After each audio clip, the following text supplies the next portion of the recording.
أعوذ بالله من الشيطان اللعين الرجيم بسم الله الرحمن الرحيم الحمد لله رب العالمين والصلاة والسلام على أشرف الأنبياء والمرسلين خاتم النبيين شفيعنا محمد صلى الله عليه وآله وسلم وعلى أهل بيته الطيبين الطاهرين المعصومين المظلومين المنتجبين المكرمين لا سيما بقية الله في الأرضين روحي وأرواح العالمين لتراب مقدمه الفدا ولعنة الله على أعدائهم أجمعين من الأولين والآخرين إلى قيام يوم الدين. صلوا على محمد وآل محمد.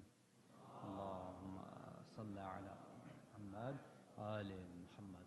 Respected mu'mineen, mu'minat, brothers and sisters in Islam and Iman, salamun alaykum jami'an wa rahmatullahi wa barakatuh.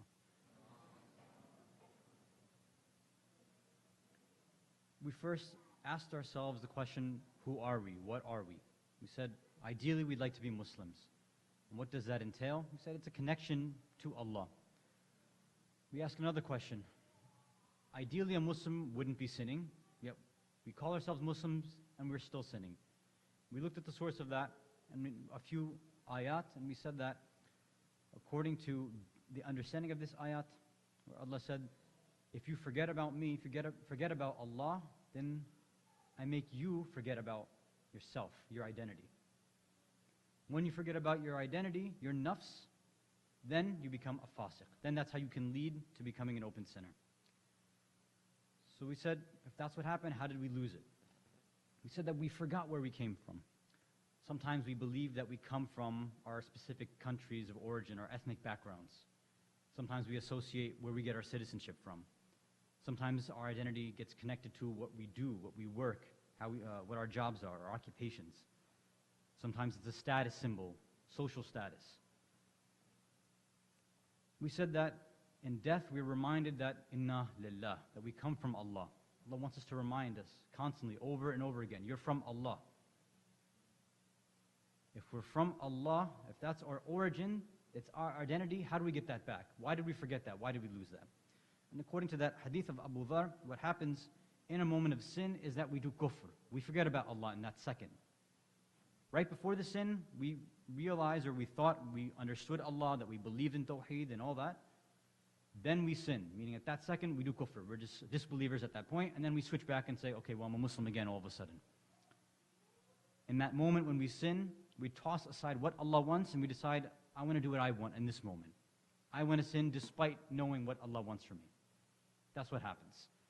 Given the choice of obeying Allah and following what He wants and being a Muslim and sticking to somebody's identity and one's identity, we decide, I'm going to identify myself as an individual, as somebody who's in control of their own destiny and make my own choice and follow my own desires. That's what happens when we sin.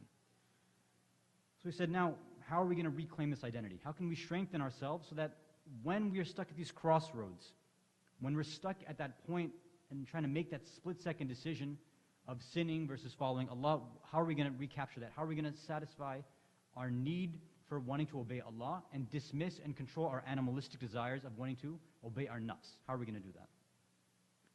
The last thing we had mentioned last night was that, according to the hadith, the beginning, the inception, the source of all sins and mistakes comes from hubb ad-dunya, love of the world. And we discussed that a little bit. What we now want to do is say, okay, based on this, and what we're going to do for the next few minutes is talk a little bit about what it means to be a Muslim versus what it means to be a mu'min. This was the way that we titled the series, for those who saw the flyer. From Muslim to mu'min. Now, what's the point of this? We'll explain if you can send a salawat ala Muhammad wa ala Muhammad.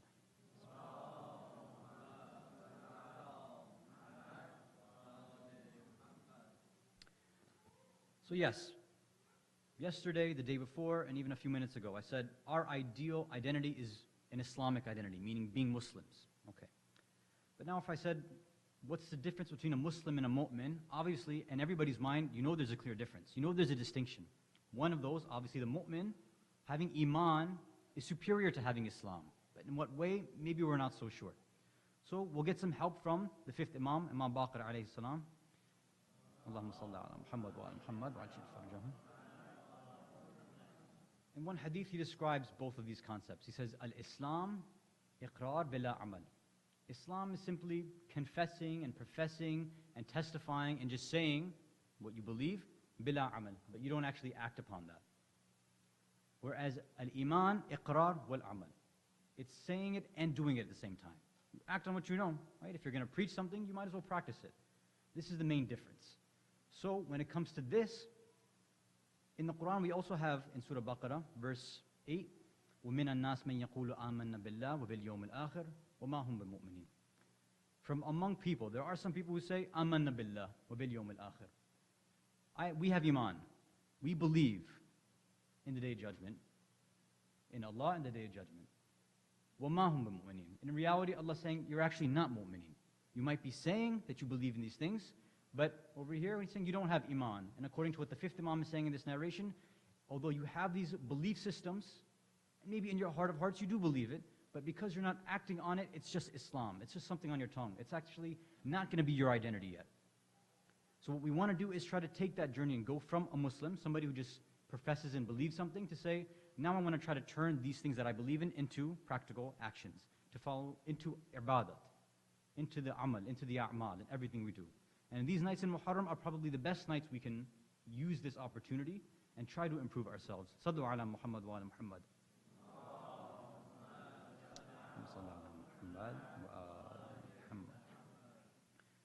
There's a lot of different ways that the Ahlul Bayt and our ulama have described how one can strengthen and improve their iman.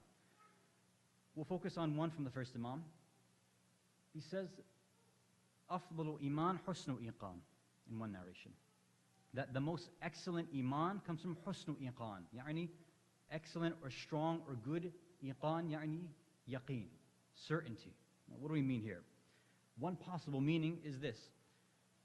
In our lives, we have an idea. We've been taught, those of who have been born and raised Muslims, we were inculcated and indoctrinated with a certain ideology about Islam. Whether it was at a Saturday school, Sunday school, or if we had come from Muslim countries, Islam was something in our households, and then when we went to public school, it was something given to us then. Now, we know how education is, even in this country, not just countries back home. When you're young, the things that you're told to repeat are not something that really stick with you.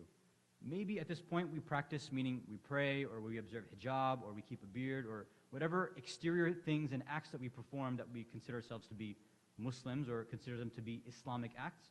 Usually it ends up being out of habit, right? I know a lot of individuals who, they pray, it's because if they don't, they just feel weird about it. Right? Like, if I don't pray right now, I'm just going to feel weird. Not that they actually want to talk to Allah, not that they actually get any benefit or pleasure out of speaking to Allah, but they're just like, if I don't do it, it's going to be weird. Right? It's almost similar to somebody who, for example, when they feel nervous, they start biting their nails. It's not that that actually gives them any benefit. They just have to do that because of this itch that they have to scratch. For some people, that's the same thing with their prayers. Is that it's like an itch, you know, the time's there, maybe we have an adhan clock, it goes off, I have to scratch that itch, I just have to go and do that. Right? Now, of course, it's good that the individuals were praying at least, alhamdulillah, that's a good thing. But obviously, we're looking for something higher than that, right? We want something better than that. What happens sometimes, you know, in these question and answer sessions that usually take place, you know, these questions come about, you know, why is Maghrib 3 rakats? Why can't we offer prayer in another language? Why do we have to do it in Arabic? I don't understand Arabic, why can't I pray in my own language? You know, why does it have to be Arabic? Why is it that these many miles will make my prayer qasr, but if I'm 0.1000 miles or 0.0001 miles less, then it won't be qasr? But why is it that small distinction of this many miles? Why is it like that? Or why this, why that? All these questions about the ahkam. So usually a speaker will come and just try to answer and give the kind of hikmat and the insight and the philosophy behind the rulings. And maybe that satisfies the person, but in my own humble experience, what I've seen is that actually is not the real issue the person's looking after. What's stopping them from praying, for example, is not the fact that they don't know why Maghrib is 3 rakats when it could have been another number of rakats. They're not really confused about the wisdom behind why Dhuhr, Asr, and Isha can be made qasr, but Fajr can't, or Maghrib can't. That's not really what's stopping them and preventing them from praying and becoming better. It's something deeper than that. Especially for youth, and sometimes even elders. If you sit down and you ask them, they say, listen, do you actually believe in your heart, in your mind, do you really think that that person you're praying to actually exists? Do you actually believe in Allah in the first place? Forget the Sunday school stuff. Forget that line that your parents taught you to repeat when you were younger. Right now, do you really believe in Allah or not? Most people will say, of course I believe in Allah. It's obvious. Okay, fine. And what happens is, if somebody were to ask you, okay, well, just can you prove it to me? Like, can you just show me why you believe in Allah versus anything else? Why are you a Muslim rather than being a Christian? Why are you a Shia rather than being Sunni? Although that question, usually Shias are ready to answer right away, right? For polemical discussions, we're usually ready to jump on that. But if somebody were to ask you, why are you actually a Muslim, just a Muslim who believes in one God, or a monotheist, we usually draw blanks there. Or if they ask, some of the famous atheistic questions that are prominent and apparent right now, have to deal with this problem of good and evil. It's like, okay, you believe in a God, you believe him to be merciful, right? Yeah. Okay, well, why did your God just try to wipe out and almost destroy Puerto Rico? Why is he sending floods everywhere? Why is he, causing all this corruption, allowing all this oppression to take place all throughout the world? If he was so merciful, wouldn't he just jump in and stop it? If I was God, I would stop these things. These are the questions that we get, and do we have responses for that or not? Maybe we do, maybe we don't. The responses typically that are given, maybe it's just there to make that atheist go away, your coworker go away.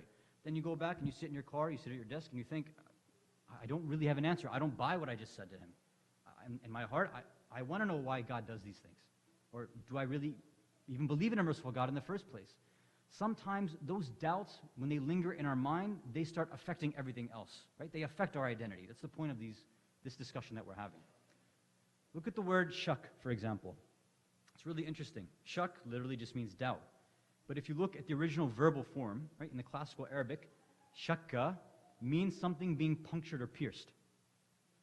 So if you think about it and reflect what happens, whenever there's a doubt in your mind, it's almost as if something has been punctured or a hole has been ripped inside your heart and your mind, and you need to fill it somehow. Like imagine, you're driving to work and your tire gets punctured, right? Now, you might just continue going, right? Say, I got to get to work, even if I'm losing air, even if the tire's broken, it's punctured, I got to go. But what's going to happen? Slowly and slowly, the tire's going to get worse and worse and worse. Then you'll drive on your rim or your hubcap, which will damage that. If that breaks, then you're basically done. You're on your rotor. Your car's going to get destroyed. If you have any sort of damage and you let it go, it's going to cause more and more extensive damage. For our aqidah, our aqa'id, our theology, our beliefs, it's the same thing. If we let doubts linger on, then they start affecting our daily life everywhere. They start affecting the way that we interact with one another. They start affecting the way that we think. They start affecting the way that we speak. And not just to non-Muslims who are asking these questions, but even to, for example, our own children. We hear all these things in Islamic ideology about Islamic parenting. Like the famous one is from 0, right? 0 is the minimum number, right? Where's Muslim? Yeah, 0 to 7. From 0 to 7, the children are supposed to be the masters, right? The Sayyids of the household. Now, when we have this discussion with many parents, they're like, what do you mean they're the masters? Like, you're supposed to basically do whatever they want, right? You're supposed to submit to what they want, give them whatever they want, basically spoil them, whatever they say, do.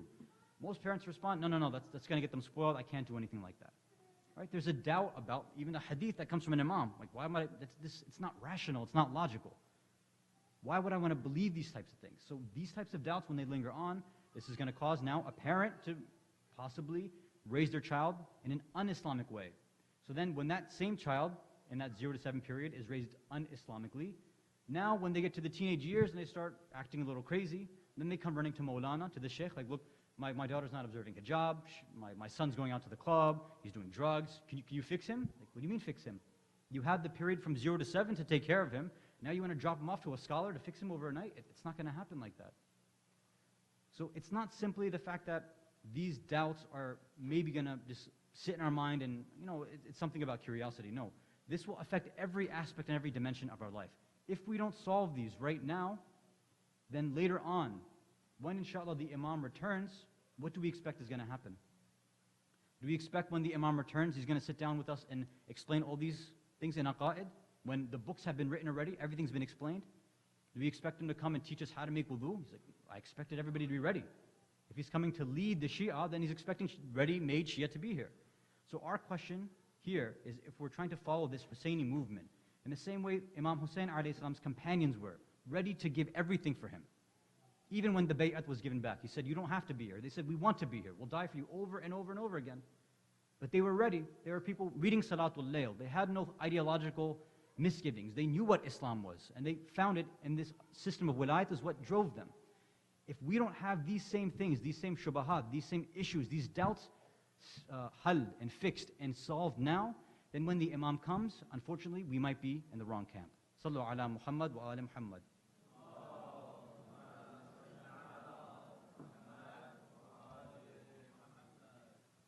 So now let's see if we can, over these next few nights, take this journey and go from Muslim to mu'min. We'll try to fix some of these major shubahat and doubts that we have in our aqa'id. And the way that we're going to go about it is going to be a bit, let's say, non-traditional. Traditionally, the way that we are taught our theology in Islam is by using Quran and Hadith, right? If you want to prove God, then we grab a verse of Quran. If you want to prove why the Prophet is the Prophet or who he is, we go to one of our books or grab a Hadith from any of the Imams. And we try to prove everything like that. But now, if we go in front of an atheist, if you go to somebody who's a non-Muslim and try to quote Quran and Hadith on them, like this is why we believe what we believe, we'll simply tell you, I don't believe in your book. I don't believe in your prophets. I don't believe in your Imams, your saints. I don't follow them. Can you give me a rational proof? Can you show me something logical and reasonable?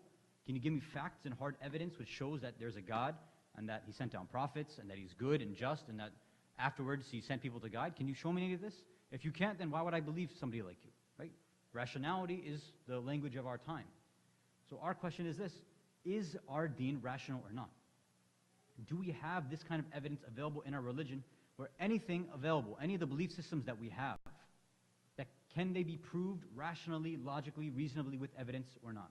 That will be our topic for tonight, and it might continue on for tomorrow night. The first and major thing is Tawheed. Can we prove that there is one God? First, we have to solve one thing. Now, as I'm mentioning these words, rational, logical, reasonable, you have some idea of what this means in your head. And if you've had interaction with atheists before, you know that that's one of the main things they say, especially those who are, let's say, part of the neo-atheist movement, who basically say religion is the reason why society is crumbling right now. They're anti-religious. They hate people who are religious. They say that, these things you're believing is from the Bronze Age. You guys are stuck. You're barbarians. They're very harsh about the way that they interact with us. So they say religion is irrational. Religion is illogical. This is stupid and immature what you're believing in. So then our question is this, or the first thing we want to answer is this: what does it mean to be rational and logical in the first place? These kind of words are very charged, right? They're pejorative terms, meaning the reason I want to use something is basically to insult you, right? That's the only reason I would say somebody's being illogical or being irrational. I mean, think about it yourself. If you would ever, I'm sure, we get in debates, especially now that we're all connected on social media. You post up something, or your friend posts up something, and it's something you don't agree with, right? So you start debating them. Right? You make a post or you make a comment. And you and some other individuals go back and forth, and somewhere in the middle of that, oh, you're being irrational. Oh, that's not a logical proof. Do we actually know what it means to be logical and rational in the first place? So a typical dictionary definition will be that rational, logical, reasonable means that what you're offering, the evidence you're given, is based on hard facts and reason and not based on emotions or feelings. Okay, so that's a simple criteria we have. As long as the proof we offer is not based on an emotional feeling, not something which is subjective, then it should be able to be qualified as rational and logical. So for example, some individuals, specifically from other faiths, when they're asked, why do you believe in so-and-so prophet? Why do you believe in God? They say, well, he touched my heart. So, okay, now that's not logical, right? Maybe he did touch your heart, that's fine. Maybe he did change your life. Maybe being religious cured cancer, that's fine. But there's no way of actually proving that. Right? When I became religious, it changed my whole worldview. I became rich. I became successful. Okay, that's fine. But then I can also find a very successful, very happy atheist too. So that argument's not going to work. We need something different. So now what we have to do is look at, is there a way that we can put together a logical argument in a proper logical form and offer this to other individuals who are asking these questions? There's two things now we need to do. One is we need to make sure the form of the argument we offer is logical, and the way that we phrase these things, the facts that we use, are actually facts and not something that we kind of are making up and are not based on emotions or subjective feelings. Sallu ala Muhammad wa ala Muhammad.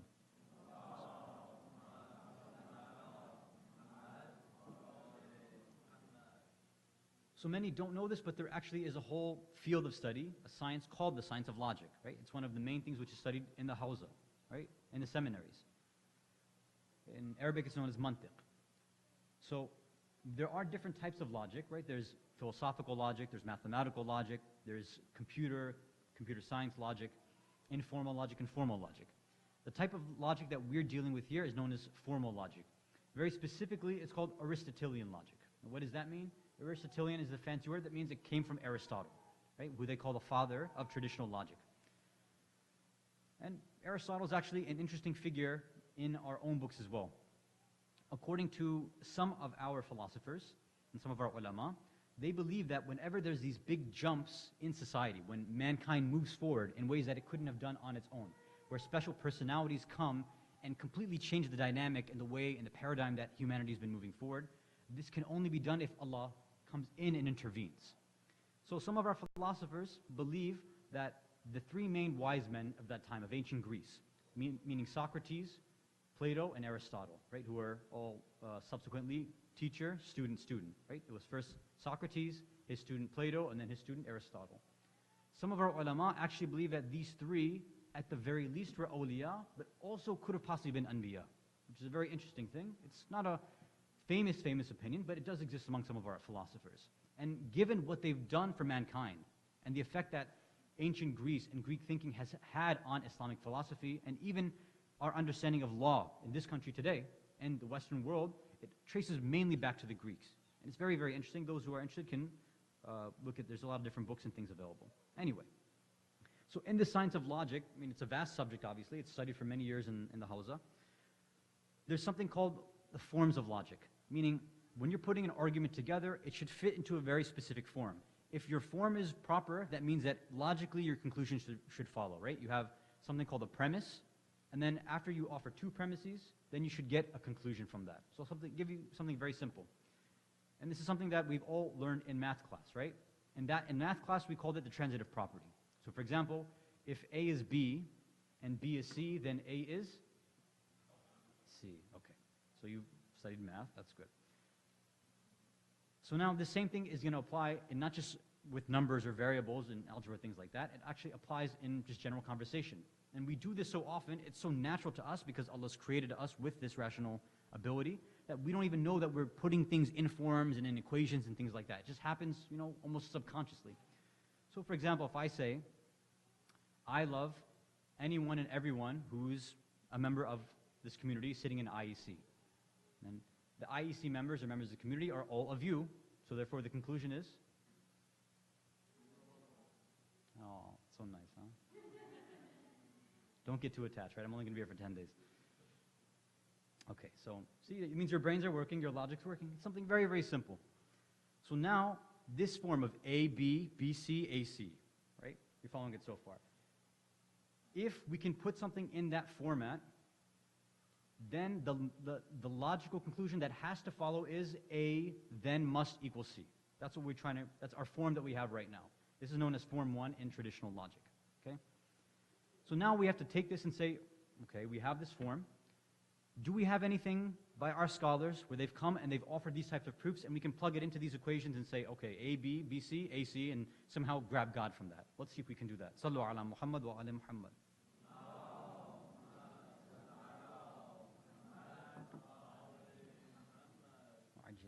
So there's a lot of different proofs for God. There's these fancy titles for them: cosmological proof, ontological proof, there's moral proofs, the proof by contingency or of contingency, the proof of the prime mover, you have proofs by energy, you have scientific proofs, mathematical proofs, there's so many different ones.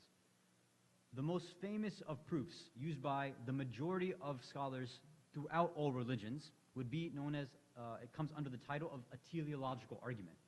Or the way that you probably have heard it is the argument or proof from design, the argument by design, meaning that we have a designer. So, one disclaimer here. This argument from design is the most famous and is obviously the easiest to understand. What that also means is that it's going to be filtered down, obviously, right? We have more complex proofs, and those I'll probably only offer if somebody makes that request. Otherwise, I think we can suffice with this one. You know, we'll see what happens at the end of today's lecture. We'll suffice with this one. If people are unhappy or they want more, then we can start offering some of the more complicated philosophical proofs. But we'll see how we go with this one, inshallah. So this style of proof, teleology, design, order, things like this, have been used by many different scholars. So I already mentioned Socrates, Plato, and Aristotle. They have different versions of this as well. The Christian scholars, St. Augustine, or St. Augustine, depending on how you want to pronounce it, St. Thomas Aquinas, Isaac Newton. There are three famous Christians who have used these style of proofs. Another scholar, Musa ibn Maymun, or the way when they Latinize it, he's known as Maimonides, who is around Cordoba in Spain. He was a Jewish scholar. He used this style as well. And many of our scholars to this day, if you read their aqaid books, if you read their theology books, this is how they prove the existence of God. So now let's go through this simple argument. It's very simple here. First thing they say is our premise number one, our claim number one. The universe has design. The universe has order. That's number one, okay? Second, they say next premise. Anything that has order, anything that has design, has to have a designer behind it, okay? Therefore, then the conclusion is this universe then must have a designer, right? And that's all we're trying to prove, that there's a designer out there who made everything here. Right? This is the God that we're talking about. So given the form that we use of A, B, B, C, A, C, it's fitting, right? We're saying that the universe has order and design. Anything with order and design needs a designer. So now let's grab that first term, the universe, and this middle term, which is designer, and put it there. So the universe must have a designer. So far we're following the logical form. Okay, we're good there. Now the next thing we need to do is take a look at each statement, each premise. Are these backed up by facts, or are they something what we're making up kind of by feeling or by emotion? That's the next thing we need to solve. Sallu ala Muhammad wa ala Muhammad.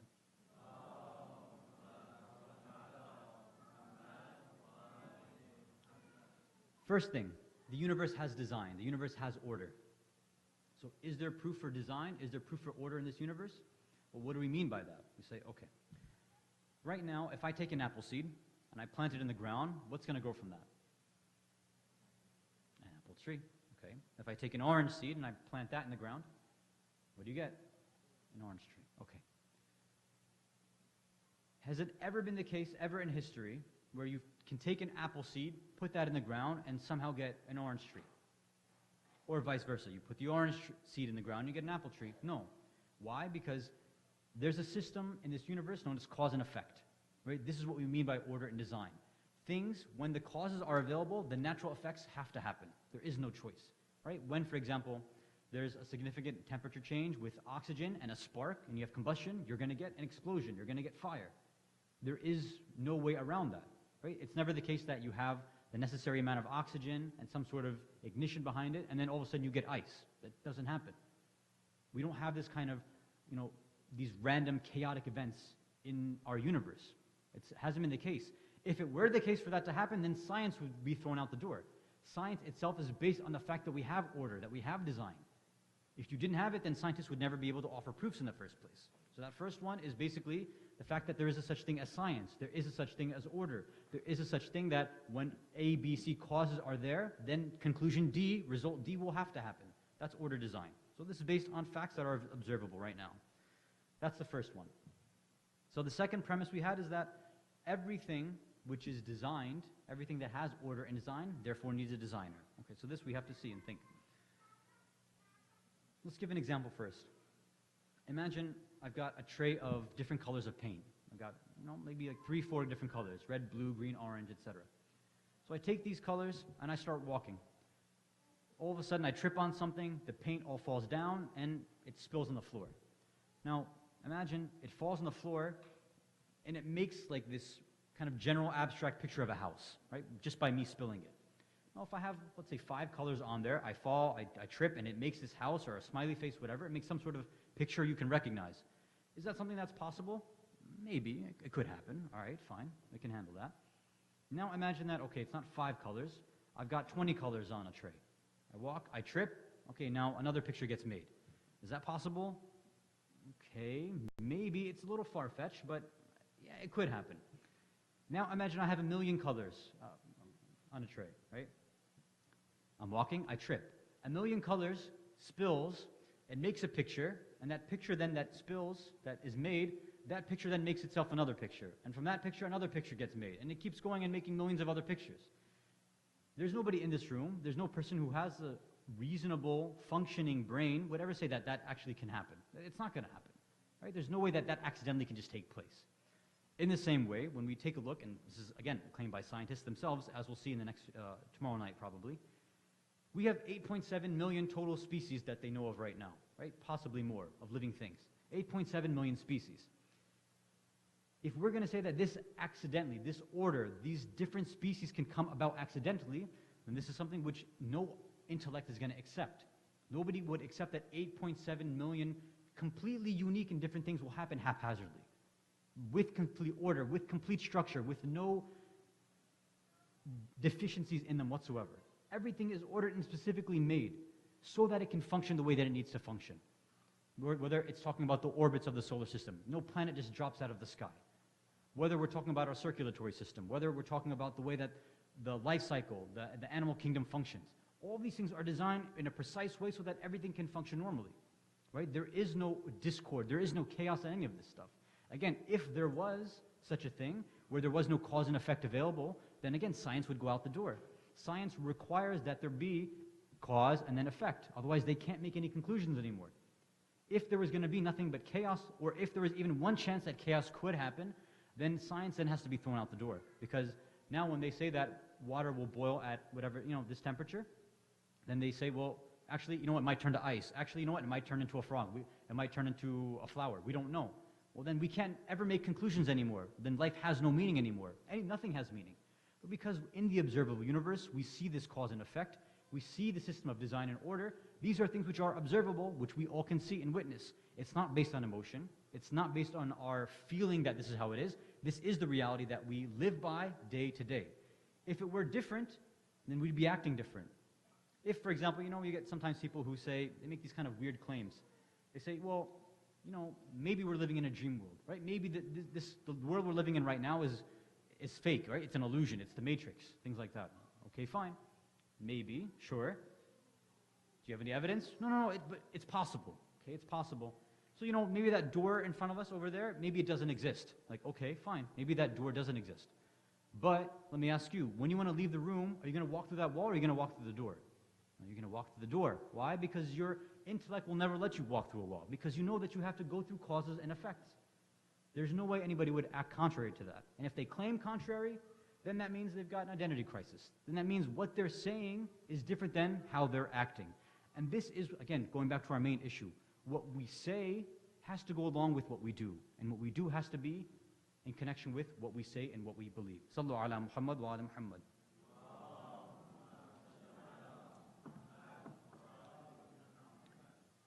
So let's wrap this up now. So we said that something being rational, being logical, can't be based on emotions and feelings. We said that, okay, let's grab from the science of logic one form, which is A, if A is B and B is C, then A is C. Okay, so we know what a logical form looks like. We applied a proof of God, a teleological argument from design, to that form, and it fit. Then we looked at each and every premise that was there, and we said, are these based on facts that we know to be true in our world, in our universe, or are they based on our emotions? And we said, no, they're based, it's science that we're talking about here. It's not based on our emotions or our reason, or it's not based on our emotion or our feeling. Therefore then, the belief of a designer, the belief in a God is rational, it is logical. Anybody who wants to claim contrary to that, based on this proof, will have to then admit that, okay, then believing in cause and effect and order and design, then you have to throw science out the door too. And your system of reason and facts also has to go out the door. You can't have both. You can't claim that there's order and cause and effect and design and all this, and then say, well, you can't have a designer. Because that's how the system itself functions. Sallu ala Muhammad wa ala Muhammad.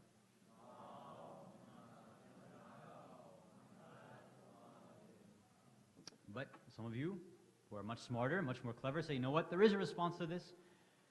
A scientist can come back, or what we've learned in school is that, you know what, there is a solution for this. It's one of two things. We can say, no, nature itself did this, or evolution is the one that caused all of this. We don't need a God to be the designer. You're plugging in the word God, but we don't have to call that God. We can say it's evolution that gave us this order and this cause and effect. Or they can say something else. They can say, you know what, it wasn't God who put this thing into existence, just said kun fayakun and all of a sudden made everything. No, we've proven the Big Bang. The Big Bang is what led to the creation of the universe. So we don't need your God anymore. Science has proven that with both of these ideas, either evolution or the Big Bang, or both of them together, that we can show cause and effect, we can show order and design, and we can show that there's a possibility from something, these things that we have here, you can get that from nothing. There was nothing in the beginning, then the Big Bang happened, and now we have everything that's available in the universe. There was no God in the equation. So now how are we going to solve this? There's two things that we have to do tomorrow night, inshallah.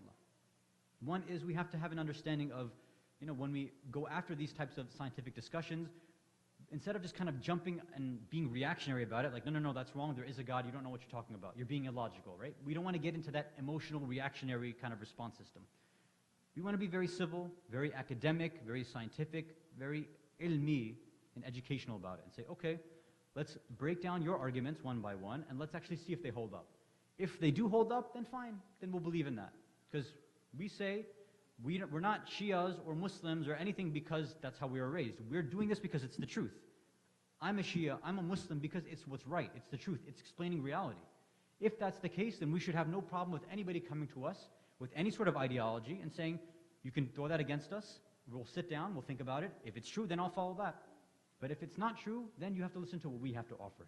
So we're going to examine the Big Bang Theory first, and we'll see, does this actually disprove the existence of God or not? Sallu ala Muhammad wa ali Muhammad.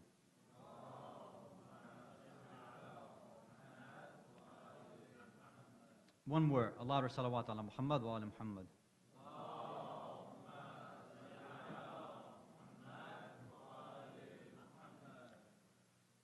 Inshallah, after we go through a few of these nights, especially after tonight, now that hopefully this understanding of Allah, of Tawheed that we have, now that we have some rational backing to it, perhaps now that rational, aqli, intellectual understanding now can sit with us. And as we leave the majlis tonight, as we go now, and we're stuck, because we eventually will get stuck again, we'll be put in a situation where, again, either we can choose to do what Allah wants, or disobey Allah. That point, that fine line, where we can either do kufr in that moment and say, I had a Muslim identity, I believe in God, I know it's rational, but I want to do what I want, or we can make the right choice and say, I know that I have this feeling inside that's telling me to do something haram and go against what you want, Allah, but my aql, my reason is saying that you exist, I can't do something like that. I have to follow you. I have to do what you want. I think this is something that we all experience in our lives, getting stuck between both right and wrong. We all connect with the different ashab and the companions of Imam Hussein alayhi salam in different ways. Obviously, all of the companions, all of the family, all of the shuhada have their great importance, and our hearts are connected to all of them. I think for many of us, especially living in a society like this, living under the conditions that we live, there's one very specific companion that is almost the closest person that we can connect with, because the struggle that he went with is the struggle that we face every day. When we sit on that line between heaven and hell, we look to the one who sat on that day between heaven and hell and made the right choice, whose identity was established, who knew that on one side was what Allah wanted and the other side was his desire. What did he want to do? This is why I believe for many of us, we have that special connection to Hur ibn Zayd al-Riyahi, alayhi salam. When Imam Hussein alayhi salam now has made his way and is stopped on the outskirts of Kufa, and we all know the episode, we all know the history. Hur stops him and he explains, he says, I've been invited by the people of Kufa. Why are you stopping me? Right? I'm not coming here to cause any issues. I've been invited here, and that's why I'm here. I'm going to go and see these people. As Imam Hussein tries to go forward, Hur takes his hand and he grabs the reins, the saddle of the horse of Imam Hussein. He says, Ya Hussein, I can't let you go to Kufa. And then Imam Hussein responds back to him in a way that sometimes we can't imagine an Imam responding to somebody. But he responds to Hur in the harshest way and says, may your mother cry, may your mother weep over you. He's basically giving this person, he's basically giving Hur a death sentence. What insult he's attributing to Hur. May your mother cry for you. Now this is not a light statement, this is coming from the Imam. Any of us in this situation, even if our close friend or family said something like this, somebody we really loved, we would respond back harshly, right? We would follow our desires and react to them harshly. But Hur's identity was intact. Hur was somebody who knew what was right and what was wrong. Hur's heart was pure. His identity was strong. It was this recognition of Hussein and his lineage that kept him from responding back to Hussein in the wrong way. As Hur turns back to the Imam, after the Imam insults him, he says, Ya Aba Abdullah, if your mother had been anyone other than Sayyidah Fatima, I would have said the same thing back to you. But what can I say when she's the daughter of my Prophet Rasulullah? What can I say to you, Ya Hussein? This is Hur. This is what saved Hur on Yawm al-Ashura. His love for Fatima is what saved Hur. Ya Allah, we ask you to increase our love for Sayyidah Fatima. The morning of Ashura, before the battle had begun, a man, according to the narration, saw Hur pacing back and forth in the battlefield, restless, worrying, sweating. This person said, Ya Hur, if somebody asked me who was the bravest soldier, who's the bravest commander in all of the lands, I would say, it's you Hur. But I see that we have a huge army, over 30,000, according to some reports. And on the other side, we see 72 individuals, women and children. Why is it that you're acting like this? Why are you worrying? Why are you freaking out? What's happening? Why do I see your face like this, Hur? He grabbed the man and he said, come with me, let me show you something. He brought this individual closer and closer to the tent of Aba Abdullah. He says, do you hear this sound? And he says, yes, I hear. He said, what do you hear? Tell me what you hear. He said, I can hear the cries of young children saying, Al-Atash, Al-Atash, Al-Atash. They're crying because they're thirsty. They're crying for water. Hur said, this is what's bothering me. This is why I'm pacing back and forth. This is why I see myself between Jannah and Nar. This is why I see myself between heaven and hell. And I don't know what to do. Because of his love for Zahra, because of his love for Allah, because of his strong identity, he made his decision. He said, between heaven and hell, I know where I have to go. He told his son, he told his servant, and he told his close companions that I'm making my way to the camp of Hussein and I have to join him. As they start moving closer and closer to the tent of Hussein, Hur stops. He gets off of his horse and he turns to his slave, he turns to his servant, he puts his hand forward and he says, how can I come to Hussein like this? How can I come to Hussein like a free man? Tie my hands together, blindfold me. I'm ashamed to see Aba Abdullah like this. So I'm the person who brought him to this stage. Hur comes closer and closer to the Imam. When he finally gets there, he throws himself at the feet of the Imam. Ya Aba Abdullah, I'm the one who stopped you from returning to Medina.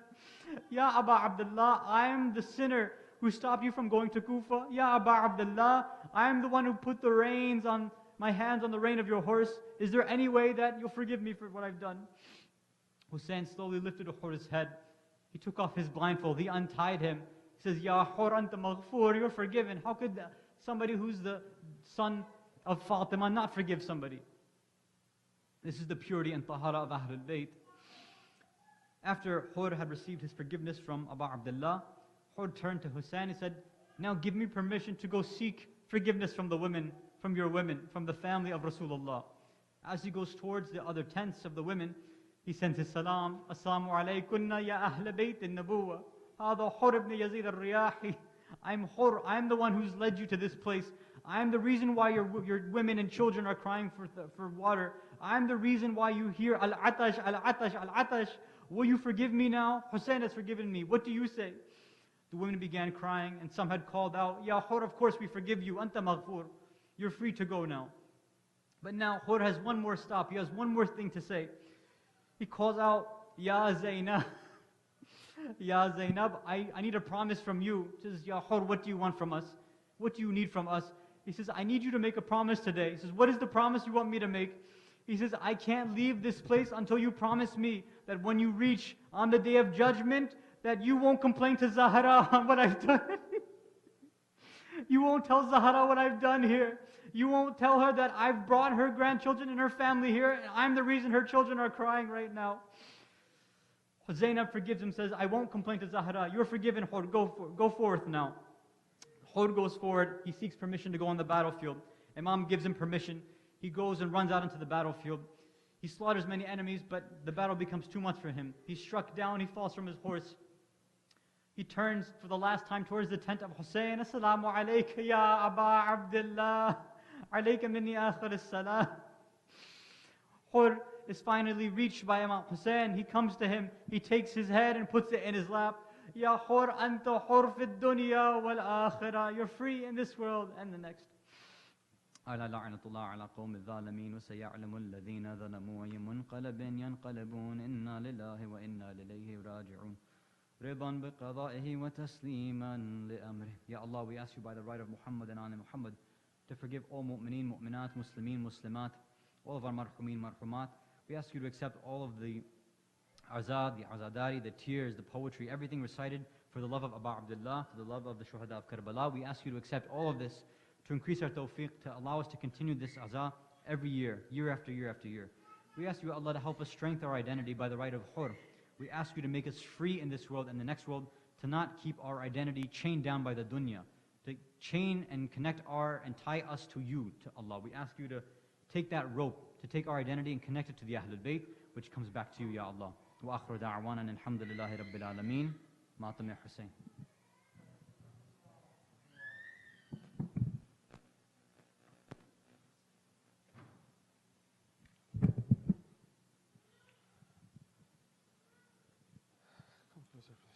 Ya Hussein, Ya Hussein, Ya Hussein, Ya Hussein, Ya Hussein.